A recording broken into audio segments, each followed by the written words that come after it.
Hello and welcome to The Appetite, a podcast brought to you by Opal Food and Body Wisdom, an eating disorder treatment center in Seattle, Washington. I'm your host, Carter Umhau, a therapist, artist, and writer. And today I'm joined by all three of Opal's co-founders. Julie Church, Nutrition Director, Community Relations Director. Bazzi, Clinical Director. Dr. Lexi Giblin, Executive Director. And we are talking about love. So traditionally, love has been defined through many different categories. But Lexi, you in particular have gotten excited about this topic because you've been introduced to some new ways of thinking about it. Is that right? Yeah, some maybe just more non-traditional ways of thinking about love. And so I thought we could take a love tour today, make our way through 4 different types of love. I thought we could start by talking about amae, and it's a uniquely Japanese term. And there really isn't a great translation to the English language, which is interesting that we don't have a clear word for what this is. And so in amae, it's a need where you are expressing a need to be loved. So it's a bid for cherishment, in other words. Like my dog Zoe flipping over onto her back for me to pet her tummy when she sees me, knowing that I will, of course, would love to pet her and love on her. So this is her request. It's a way that we communicate from heart to heart because when you're expressing an interest in receiving love from somebody, you're trusting that they're going to be there on the other side of the love. And it's indirect and certainly coy. If it were to be direct, if amae were to be direct, it would say, show me love. And I had an experience with my daughter recently to give you an example of what this looks like. She was helping me get groceries out of the back of the car. And as she was helping me, she tripped on something. And instead of catching herself, she fell into me, even though she could have very easily caught herself. And when she fell into me, of course, I was there and she knew I would be there. And while she was there, I gave her a hug and asked her, what just happened there? Because she just kind of plopped in my arms.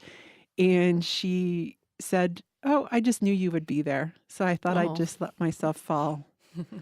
To me, that was a really beautiful moment of amae, where she knew that I would be there and she wanted some love and set up a situation so that I could show her my love for her. That sounds really sweet. It also reminds me a little bit of the more traditional category of storge. I don't know if you've heard of that. That's like kind of more of a familial love in a way.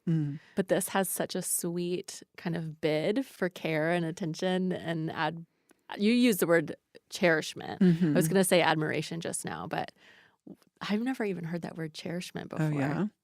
Young, Brule, and Bethelhard have done some work around translating this need into the English language, and that's the word that they use that most closely describes it. But I still think it's not quite, as you read more about amae, cherishment doesn't quite capture it either. But it's just such a sweet expression of love to know you're going to be loved on the other side. Do you all have examples of that in your life? The one that came to my mind is, especially in hearing the word coy too, I was thinking of my youngest daughter, and we have kind of a joke in our family. We call it her baggy face. Like looks like she's begging, but she puts out her lower lip and gets her eyes real big, and she has these big, beautiful blue eyes. And so we basically kind of respond by giving her whatever she wants when she gives us that face. She knows she's going to expect a warm response, and she gets a warm response.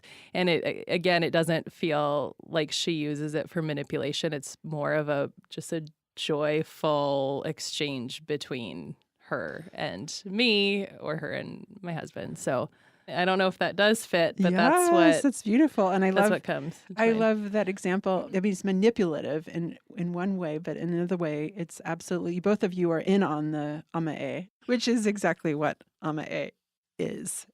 Both parties are in on it. Right. And when I say she gets what she wants, I don't mean like something else. She gets attention. She gets an expression of our own love back towards her.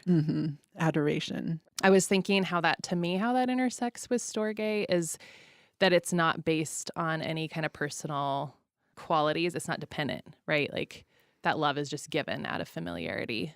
There's an established relationship. Right. And that's the person knows that there's love on the other side. Right. So they can make a bid for it and pretty much guarantee that they'll get some love back. Yeah. So I'm curious if this plays out in different kinds of relationships. Is this one that you would say is like mostly with like parents and kids, or?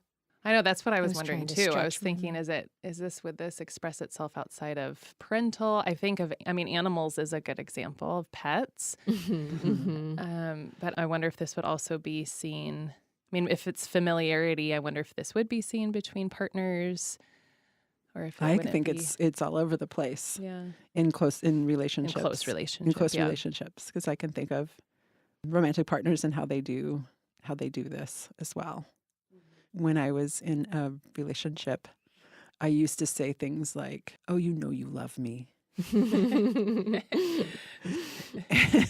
That sort of playful bid. Yeah. And I knew if I said that, I would get love in return, even though it was in the middle of maybe a tense moment. It was a way of bringing tension. I think that's an example that I can come up with in my own life. And what's the next category? Well, let's go on to irrationally crazy love. I like that phrase. Yeah. So this is coined by Uri Bronfenbrenner in the 90s. He said that in order to develop intellectually, emotionally, socially, and morally, a child requires participation in progressively more complex reciprocal activity on a regular basis over an extended period in the child's life with one or more persons with whom the child develops a strong, mutual, irrational, emotional attachment and who is committed to the child's well-being and development, preferably for life. That's a lot of words. Right? Whoa, that what was does a that run-on mean? So in other words, every child needs at least one adult who is irrationally crazy about them. And does it have to be a parent No, and a child? it doesn't. Okay. Because we have irrational love, irrational craziness about pets, children, sports teams. Howard Schultz last week apologized for taking the Sonics away from Seattle many years ago. And I heard him and I said, apology not accepted. I'm so hard. I am hurt for life about that. The Sonics leaving. It's just this irrational craziness, even though it's just a sports team and but they run deep. They run deep. Can you guys think of any examples? Yeah, I suppose I probably have that within my parenting relationship with my kids. Yeah. It How just old are your feels kids? really, they're 10, 7, and 4 boys, and they stretch me constantly. Yeah, I still want to be around them. I still want to make memories with them. I still want to give them everything I have and all my time and my heart. But it does not feel rewarding at this season for me at all. Even, I guess, on the way here to the studio, I dropped my children off at 3 different places. And I was like, oh, wait, I want to be with you. Little 4-year-old Wally, who's driving me berserkos all weekend. Yes. Sounds like a perfect example, Julie. Yeah. And we're a day and a half into snow days in addition to our weekend. Yeah, it's a great example. Despite all of their antics, you're loving them. Usually if people are provoking us or doing things that we don't want them to do, we back off. But here's a good example. You don't want to back off. You want to be with them as much as you possibly can. I think that is such a great example for this category. Yeah. Hoping. I mean, that love will be felt, right? They will have that. Oh, they will. Right? Yeah. Your love is felt by them. Is there anything It that is you could do? not a pure, perfect love, everybody. Yeah. It's This is irrationally parenting. crazy. Parenting not at its finest is what's happening in my household right now. It sounds like parenting at its finest. Maybe if we're talking about this irrational stuff. Is there anything that they could do to Right. lose Right. your love? No. Right? Nothing. No. Right. It seems like they're really trying, actually. So this topic and this category of love reminds me of something from RODBT. Isn't there something about how you just need like one close person? Yeah, right. one of the tenets of psychological health is to have social connectedness with at least one person who would self-sacrifice on your behalf without expecting anything in return. So yeah, I think we're talking about irrational craziness there. Mm-hmm. So what happens without that? Is that too cynical of me to ask? Because if you don't have someone who is yeah, irrationally because crazy some about parents you, aren't irrationally crazy about their kids. I would just say that you'd be at risk for mental health Mm-hmm. struggles, more at risk for mental health struggles if you don't have one person who's irrationally crazy about you.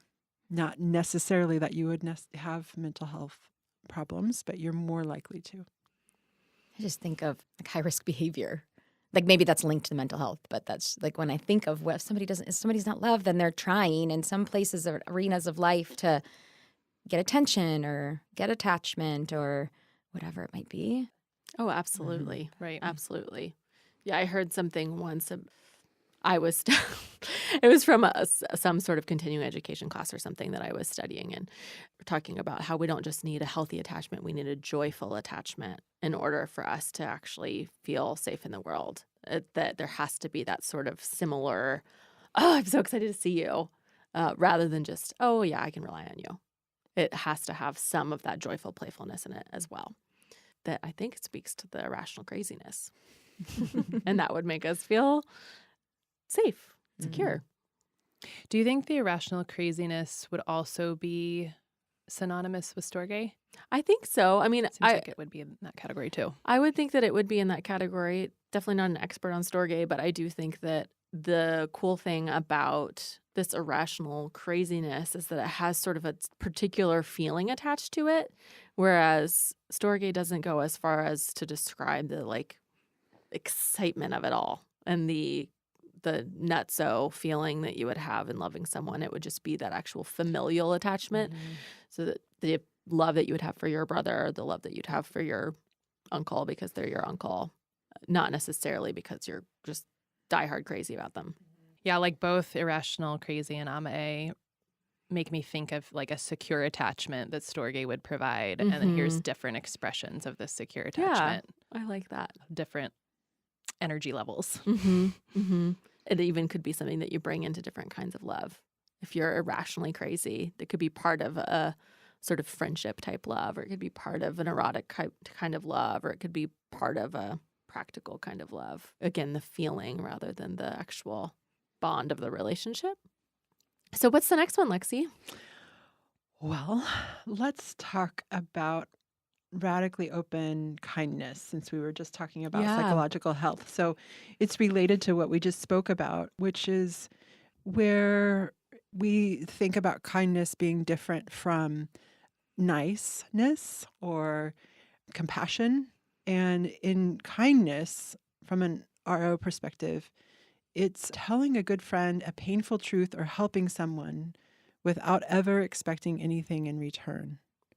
So it's not necessarily telling somebody what they want to hear. It's telling the person what maybe they need to hear.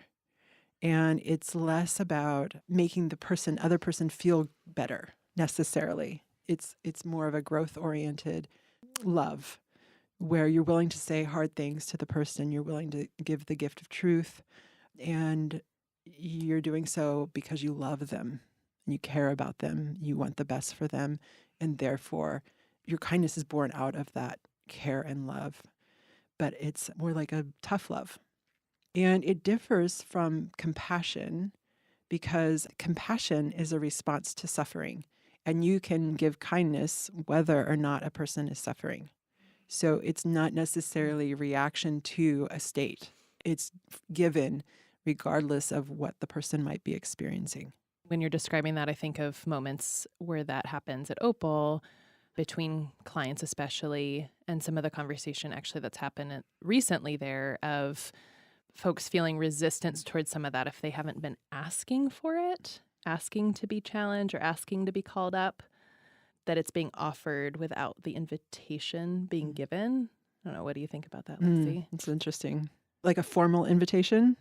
Right. If somebody is giving the gift of truth without being asked by the recipient to be given the gift of truth. Like there's just been some tricky dynamics that have been at play exactly with that particular dynamic recently.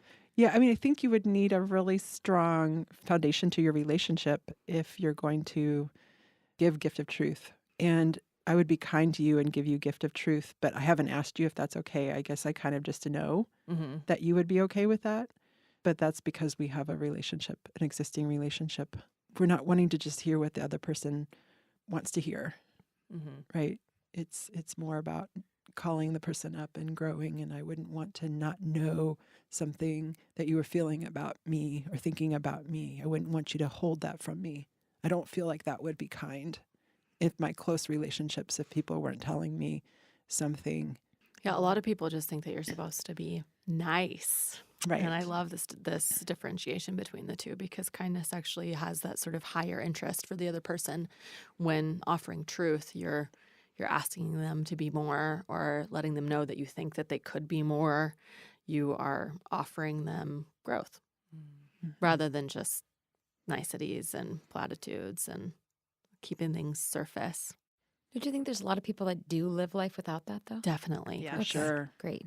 I For think so, sure. too. Yeah. Yes, I think that a lot of people live life like that because it's really risky both to get feedback and to give feedback. Yeah. I think that's one of the unique things I see at Opal, though, that people having that happen in their life for the first time. It's disorienting at times, and then I think some people catch on to it and want to be in hot seat and Facing Fears group when people just give them that kind of feedback. But Oh, yeah, we should say what hot seat is. Hot seat is the activity in the group that you lead, Lexi, Yeah. where one person is on the spot and then everyone gives them feedback. would you say that's RO kindness?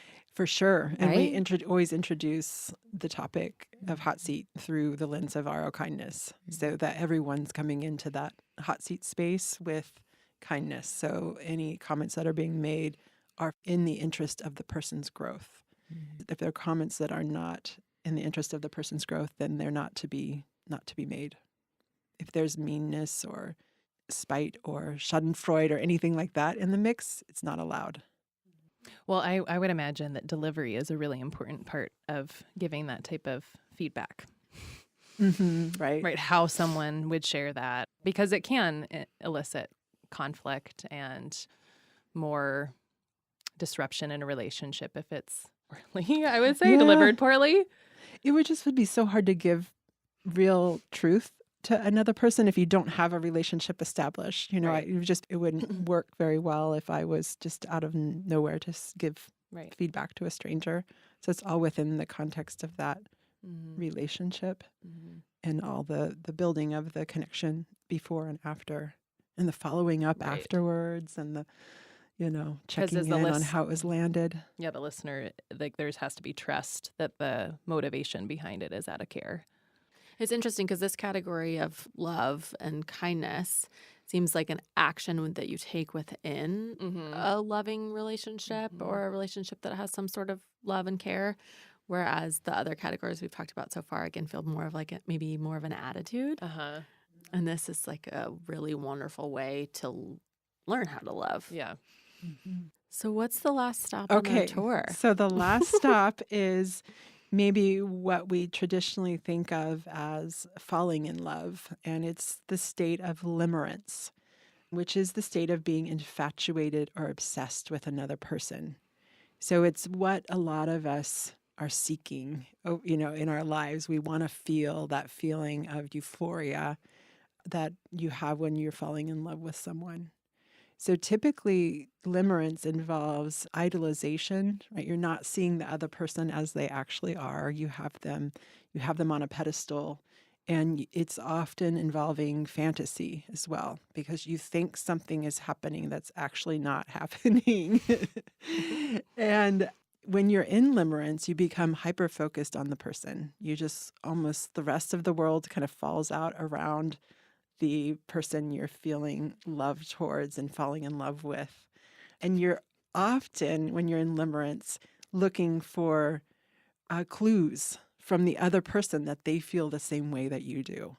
So it's this, what do you think this text meant, right? It's asking your friend, how do you read this? And it's very just overwhelmingly focused on this feeling in this person, almost to the point where it can be annoying to be around if you're not in love, if you're not falling in love yourself.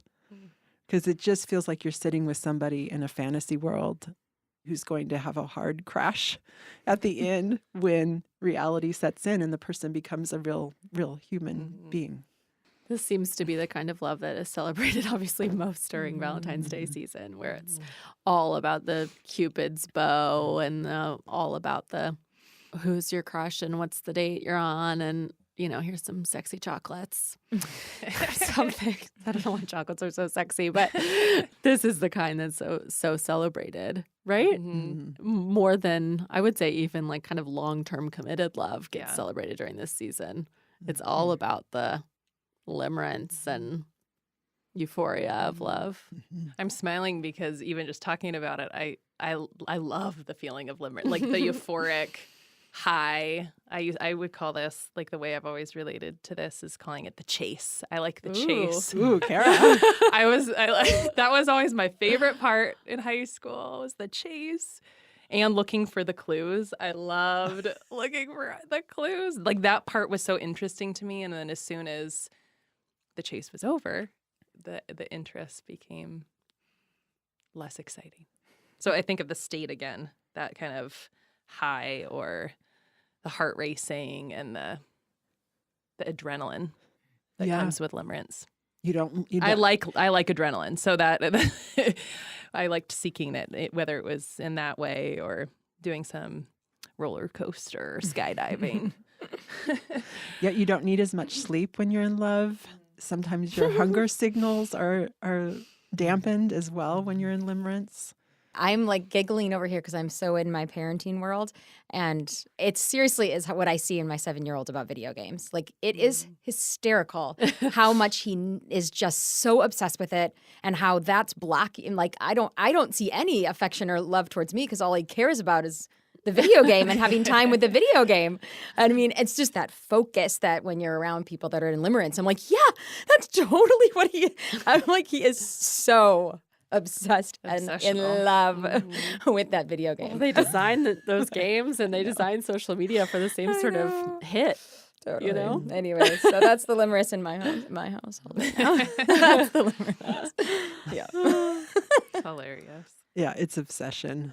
And fantasy. I mean, I think the fantasy part also stands out of, there's something nice that fantasy brings us, because we can be creative and make up stories in our head and create fantasies that aren't going to ever happen in reality. It's pleasurable. It's pleasure. Yeah. So with this being the love that's often, I would say, maybe celebrated or revered, idealized certainly the most, what do you think is lost if this is the one that we think of most when we hear the word love or being in love?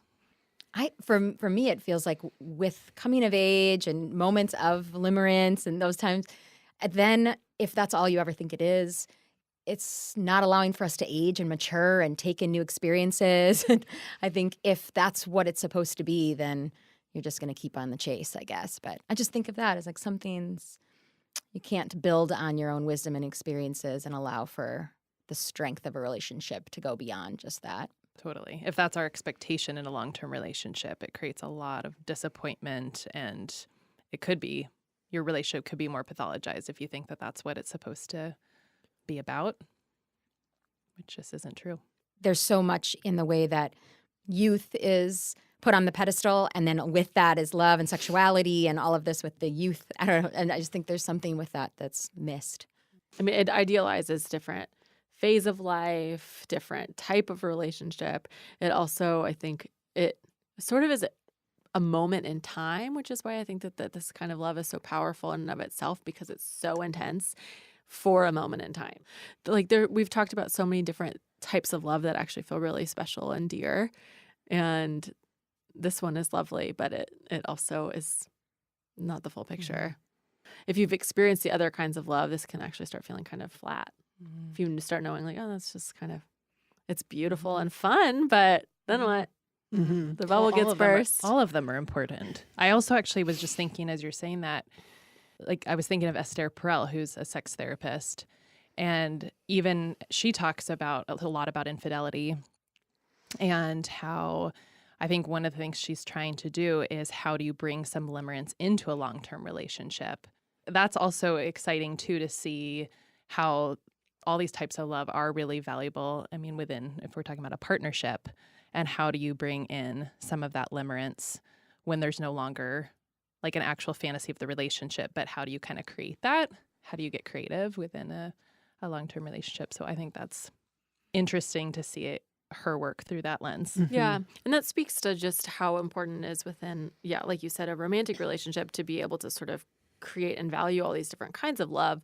But I think it also then goes back to the way that limerence itself and romantic love is so valued in our culture, that I think that once people have that, they sometimes can start devaluing the other kinds of love in a way that is really unhelpful, or limiting at least to the different parts of self that actually could receive a lot of satisfaction from familial love, friendship, from all different kinds of experiences that aren't within that romantic relationship that maybe was idealized.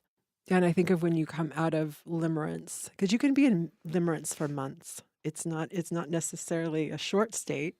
I guess that is short, but when you come out of limerence and you realize that the person you're with is actually has faults, and the love that you have is not euphoric anymore, it can be quite a hit, quite a disappointment, sadness, and people may misinterpret the coming out of that as a sign that the relationship is no longer solid and a good one to stay in. So there may be some misinterpretation when moving out of limerence, what it means. The other thing, I guess, just to name, because I relate to it, is, and we didn't talk about self-love, but knowing that that's one of the categories, I think self-love relates to a lot of these four loves that Lexi's teaching us on. It affects the way all of these get played out with where we are with our own self and our own love towards ourself. I know it certainly has for me, especially in the course of my long-term relationship with my husband. Are you irrationally crazy about yourself? Great question. But I feel like I've grown so much in self-love. It has changed how I can see myself loving David and my kids and all of that. I see the quality of my love changing the more that I've loved myself. So I don't know where it totally fits in these four categories, but it certainly has shifted things. To be irrationally crazy about yourself, that would mean showing up for yourself, caring for yourself every day, despite all the things that you do, all the mistakes that you make, and all the problems that you cause, but still caring for yourself. Yeah. So in a sense, I wonder if we are, when we're tending to ourselves well, we are irrationally crazy towards ourselves.